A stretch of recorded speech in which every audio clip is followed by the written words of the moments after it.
Hello student,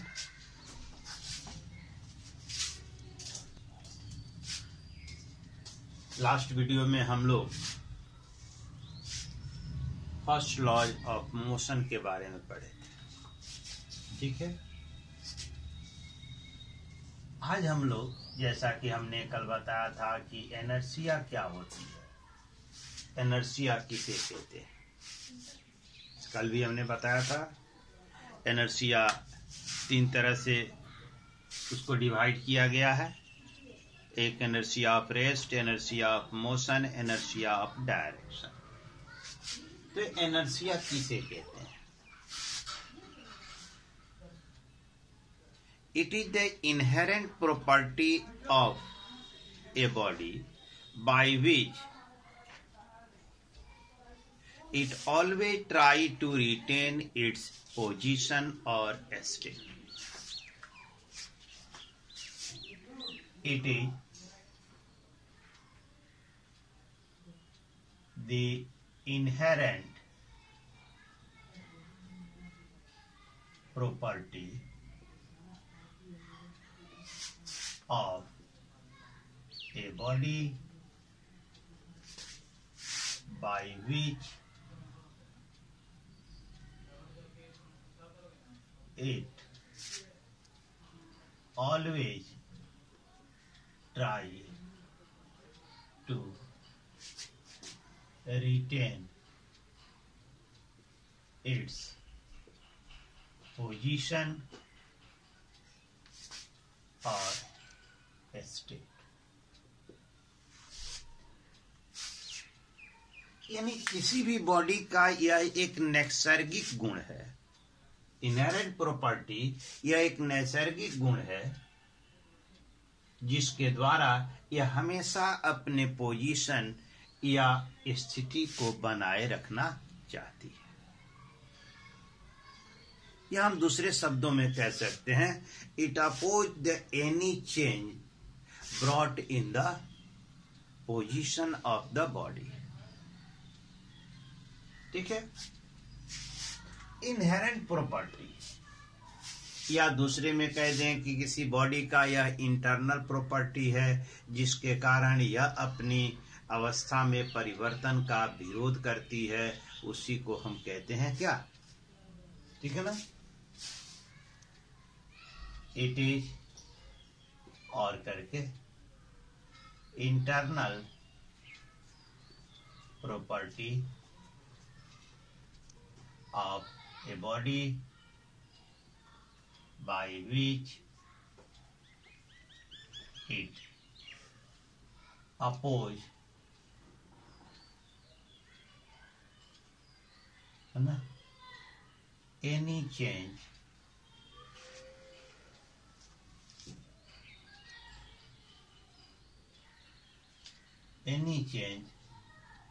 position or state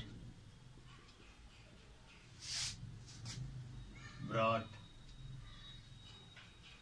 in the body। यानी यह किसी भी बॉडी का आंतरिक गुण है जिसके कारण यह जो है ना, oppose any change brought in the body, body में किसी भी परिवर्तन का वह विरोध करती है। ठीक है, inertia is directly related to the mass। Inertia किससे रिलेटेड होता है? Inertia of a body is directly related to the mass of that body। यानी इनर्शिया बॉडी के मास से रिलेटेड होता है। More the mass more the inertia, lower the mass lower be the inertia.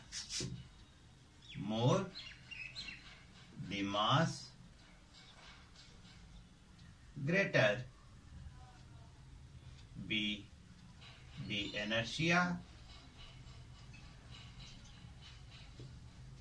lower the mass, है ना,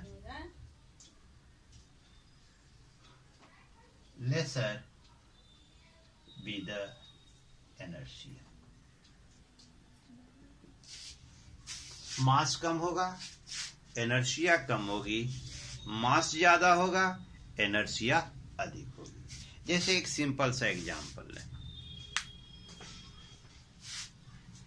एक same piece of the plastic ball ले लें और एक iron ball having the same dimension. दोनों का डायमेंशन एक समान हो. एक प्लास्टिक बॉल हो और एक आयरन बॉल हो. हम दोनों को कहीं खुले में रख दें और we blow the air on both. अब उस पर तेजी से हवा, पंखे की हो या आंधी की हो, तेज हवा हम इसके हिस्से रख दें तो हम क्या पाते हैं? The plastic ball rolling on the ground, whereas the iron ball retain its position. Why? Because the iron ball is heavier in the mass than the plastic ball. So the inertia of the iron ball is more than the plastic ball.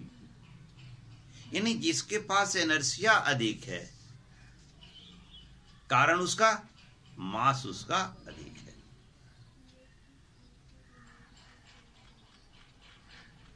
Clear? एक same size sheet ले लें, same thickness thermocol sheet ले लें.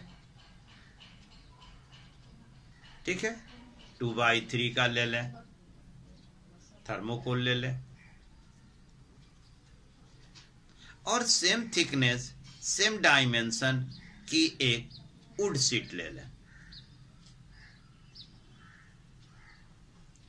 दोनों को अपने स्थान से डिस्प्लेस करना हो तो it is easy to displace the thermocol sheet rather than the wood sheet.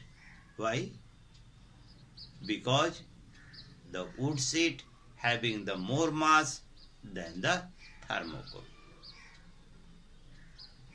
यानी जिसके पास इनर्शिया अधिक है ना, if you want to change, if you want to brought any change in the body by applying the force, the magnitude of the force depending on the inertia of that body. More will the inertia, higher be the force needed to brought any change. Same body, same dimension. यदि एक ही चीज की, एक ही material की बनी हुई एक छोटी, यानी जिसका मास कम है, इसके का मास ज्यादा है, तो जिस पर मास ज्यादा है उसमें कोई परिवर्तन लाने के लिए हमें अधिक फोर्स लगाना पड़ेगा और जिसमें कम मास है उस पर हमें कम फोर्स लगाना पड़ेगा. एक ही डायमेंशन की हम दो बॉल ले लें, एक रबर बॉल ले लें और एक आयरन बॉल ले लें. You hit from your feet, आप पैर से दोनों पर हिट करें. You change, brought the change in rubber ball easily, but when we hit the iron ball we get injured. क्यों? क्योंकि उसका मास अधिक है, उसमें इनर्शिया अधिक है, उसका अपोजिंग नेचर ज्यादा है और इसका अपोजिंग नेचर कम है क्योंकि इसके पास मास कम है. तो इसका अर्थ हुआ कि किसी भी बॉडी में if you want to brought any change,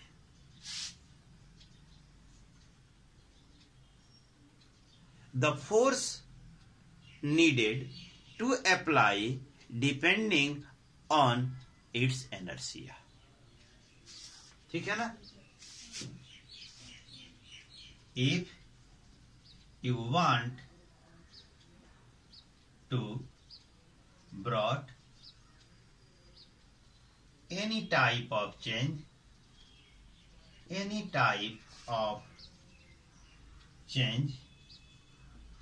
in the body, the force needed to apply depend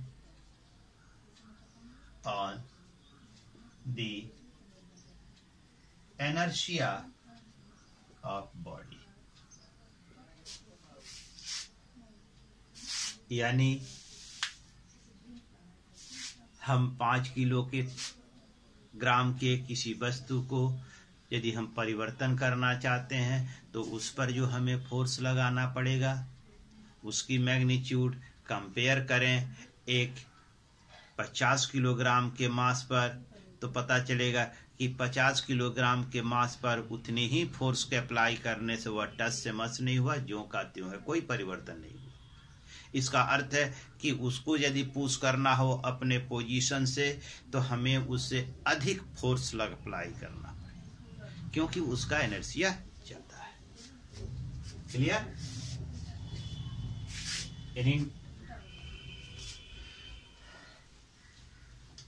I think you have no doubt about the inertia.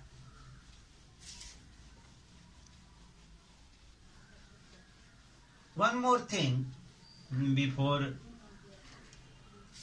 describing the forms of inertia. First law says if a body is in rest में कोई बात नहीं, ये बात तो आपको भी समझ में आती है, हमारे भी समझ में आती है। लेकिन इसका दूसरा पार्ट जो कहता है if a body is in motion it continue to be in motion for infinite time. इसका अर्थ तो यही हुआ if you hit a ball, यदि आपने किसी एक बॉल को हिट किया and that ball rolling on the ground, और यह बॉल जो है ना मोशन में सेट हो गया, ग्राउंड पर रोल कर रहा है, तब इस बॉल को इनफाइनाइट टाइम तक इसे क्या करना चाहिए? मोशन में होना चाहिए, उसे रुकना नहीं चाहिए। लेकिन हम क्या पाते हैं कि हम यदि एक बॉल को हिट करते हैं तो कुछ दूरी ट्रेवल करने के बाद धीरे धीरे बॉल की स्पीड घटती जाती है और फाइनली वह क्या हो जाती है? रुक जाती है। यानी प्रैक्टिकल में, थ्योरी में तो हम यही पढ़ते हैं कि if a body is in motion continue to be in motion for infinite time। तो इसका अर्थ है कि मोशन बिल्कुल यह सत्य है, इसे प्रमाणित भी किया था गैलीलियो ने। Some external factors acts on the motion of the body. कुछ एक्सटर्नल फैक्टर्स होते हैं जो बॉडी के मोशन पर वर्क करते हैं, जिसके कारण उसकी गति यानी मोशन डिक्रीज करती है और फाइनली वह स्टॉप कर जाती है। यदि उन एक्सटर्नल फैक्टर्स को रिमूव कर दिया जाए, हटा दिया जाए, तो हम पाएंगे कि it is true that body is in motion for infinite, अनंत काल के लिए वह गति में है। तो what are the factors which affect the motion? ठीक है ना? फैक्टर्स अफेक्ट दी मोशन, जो गति को प्रभावित करती है वो कौन कौन से फैक्टर है? फर्स्ट फैक्टर है फ्रिक्शन, सेकंड फैक्टर है air resistance,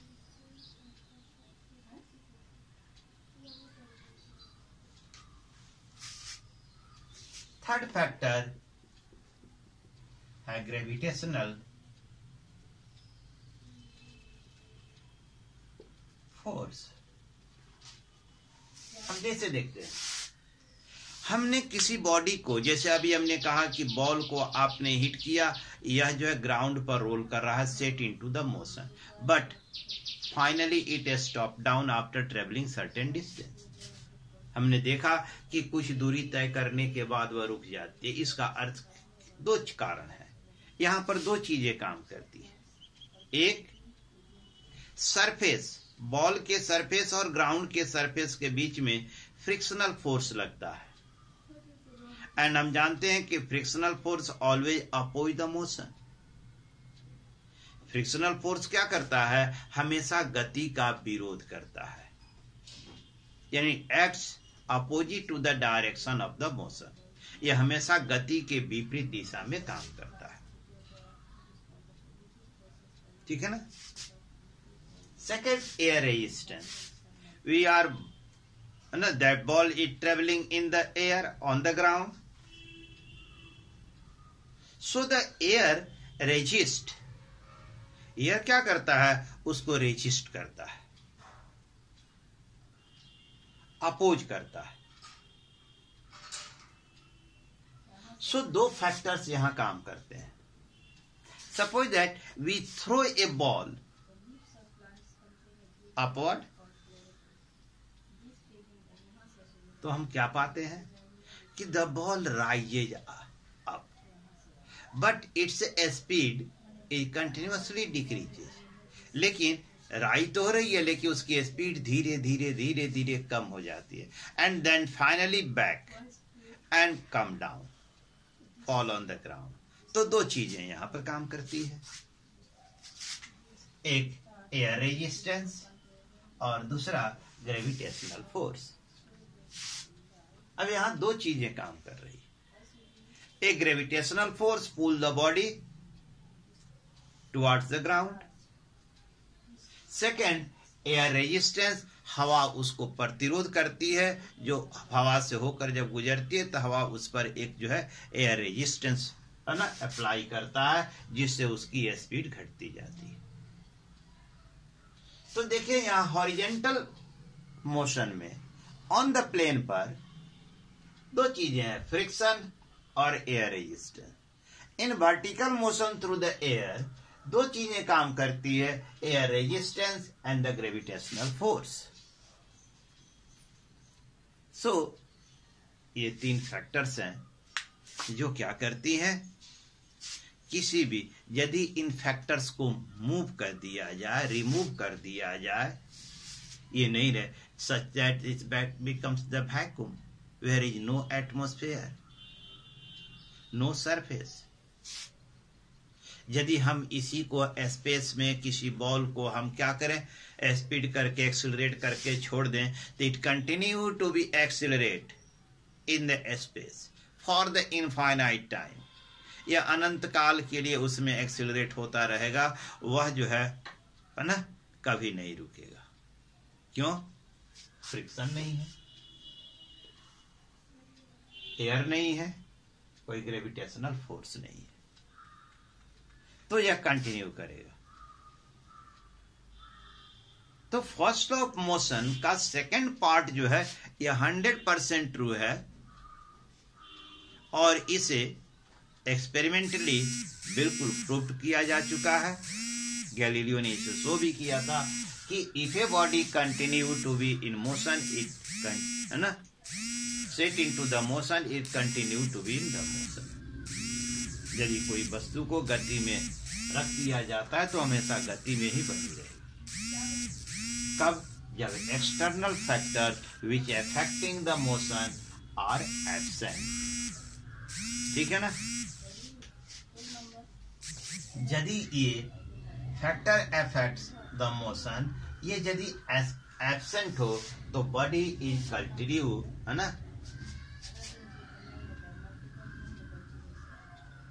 If external factors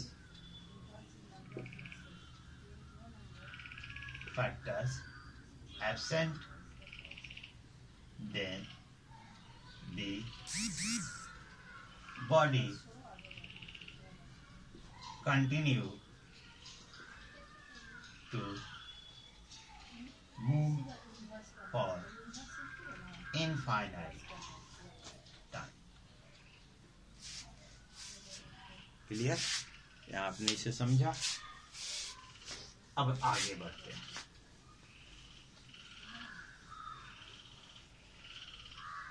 जैसा कि हमने कहा था कि inertia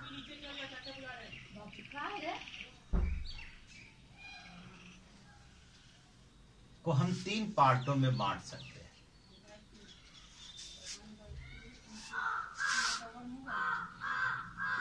inertia of rest,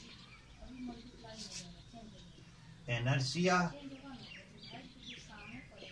of motion, inertia of direction। ठीक है? जैसा कि हमने कहा inertia of rest, inertia of motion, inertia of direction। ठीक है? तो inertia of rest किसको कहेंगे? ठीक है? If a body is in rest, it always be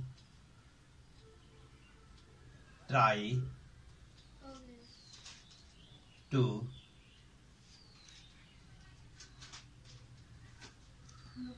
remain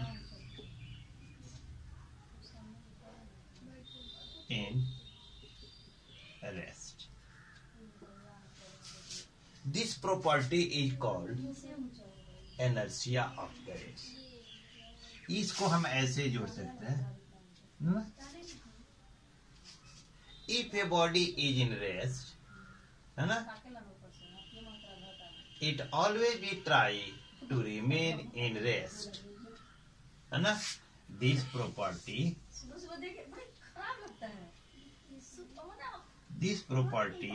of body, है ना, is called inertia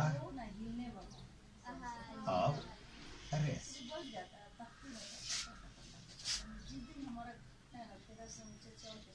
एग्जाम्पल हम आपको बताते हैं। A passenger sitting in a bus, when bus suddenly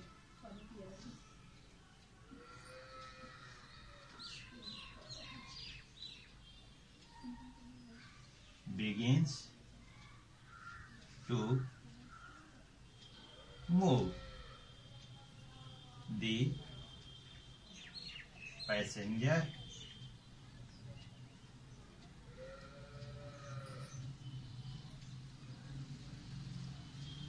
fall behind।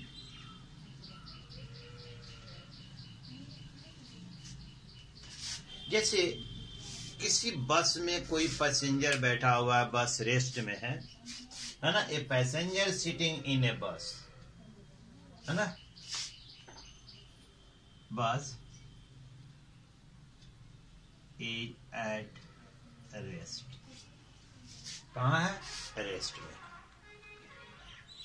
जब बस अचानक चल पड़ती है तो पैसेंजर पीछे की ओर लुढ़क जाता है। क्यों होता है? The lower part of passenger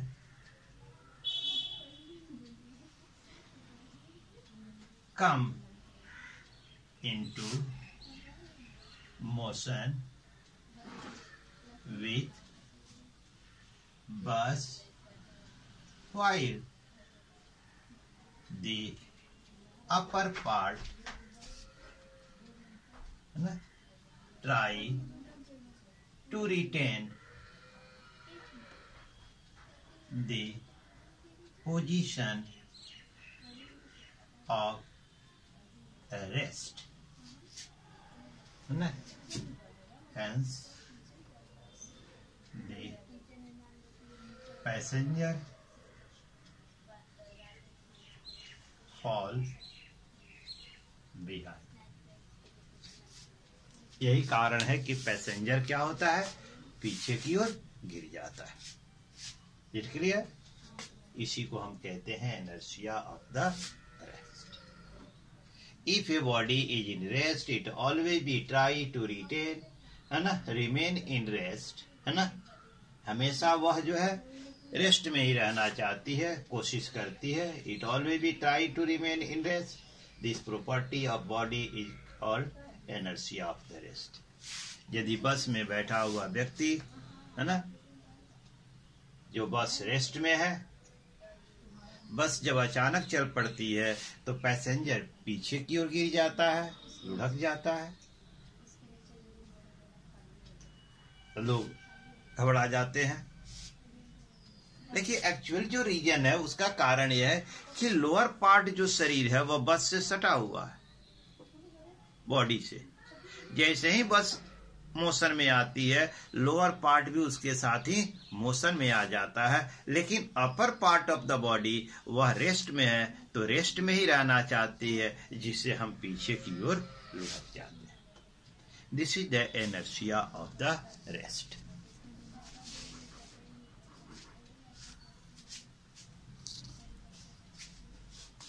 तो बच्चों, आज हम लोगों ने बहुत कुछ सीखा।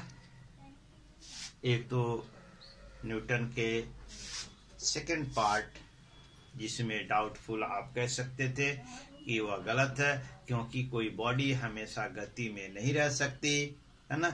यदि वह गति में है तो क्योंकि वह कुछ दूर चलने के बाद रुक जाती है, लेकिन यह सत्य है, क्योंकि मोशन को इफेक्ट करने वाले कुछ फैक्टर्स होते हैं।